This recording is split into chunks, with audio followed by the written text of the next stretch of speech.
for labor, for slave labor, or is it adrenochrome? The whole adrenochrome empire. This is a big deal. It is listed under the NIH.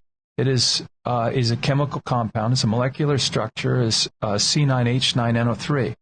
It is it's an elite drug that they've used for many years. It's 10 times more potent than heroin, and it has some mystical qualities as far as making you look younger.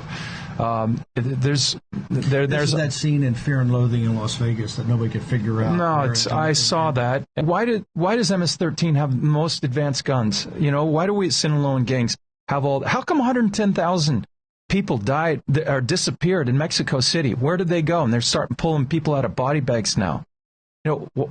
How this is just insane. With our military, our special forces, and we don't take care of this. You can't just have that demand unless somehow that's organized also. 100%. I believe.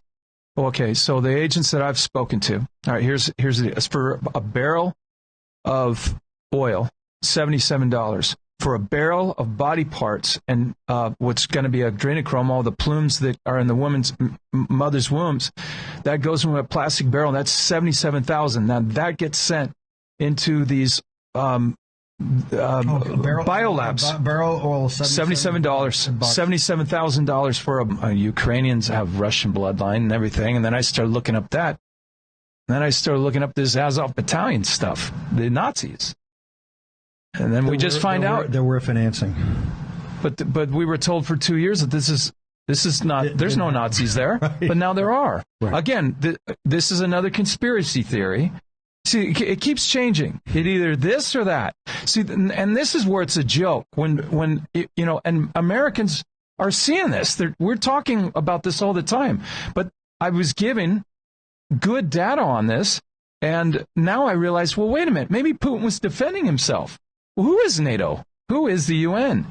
And who are the central banks? Who is the IMF, the ECB, the private Western central banks, the BIS, the Rothschild banks? And then you start going, wow, this is fascinating. Is this why you're out Epstein Island? So in this movie, there is a sex island, because Epstein Island isn't the only sex island out there. What do you mean? Okay, talk about the sex island, because this thing's dealing with Colombia. Talk about the sex island. In this particular film, well, they do a raid, and the lady that ran that operation, she was out. She was out of prison. You see, so you've got a lot of agencies that are involved in this why wasn't she in prison? So he was down there talking to their side of their government, saying, do you understand when this film comes out, it's going to shine a light on you. And if you don't put her back in prison, you're going to have problems.